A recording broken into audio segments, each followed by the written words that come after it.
This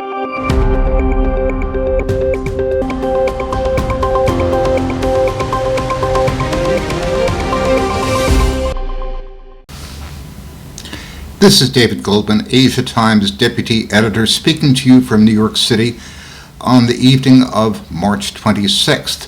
We had yet another bad economic number today. Personal consumption during February was down by 1%, contrary to expectations. This comes after a very bad retail number, a drop of 3.1% in retail sales excluding automobiles during February. And the advanced data, as we mentioned earlier this week, doesn't show much of a recovery. Month on month, the Johnson Red Book measure of same-store sales is down 18% from the middle of February to the middle of March, which is the largest drop on record. No one seems to have any explanation for this, except that Americans simply aren't consuming. And the answer to this probably came from Mary Daly, the president of the San Francisco Federal Reserve Bank, yesterday. She said, the labor market is in a ditch. There are 10 million Americans not working who were working a year ago. And although we see very slow progress in the labor market, the number of unemployed really hasn't changed much for the past 6 months.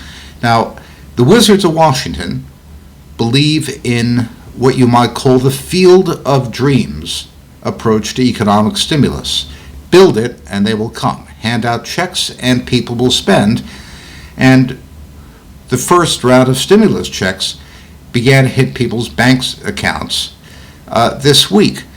But there's a problem. If people see so many people unemployed, if they're unemployed, if they see their neighbors unemployed, and they get a one-shot check from the federal government, they may save it as a rainy day for the next calamity, the next resurgence of COVID-19 infections, or the next pandemic, or the next recession, or whatever might befall them. This is called the permanent income hypothesis, that people spend not according to the amount of money in their pocket, but the amount of money they expect to earn over the long term. And if you give them a one-shot handout, they're more likely to squirrel it away against a rainy day. So it's far from in the cards that the massive $5 trillion stimulus, including the last $2 trillion from Biden, is going to get the United States off the ground.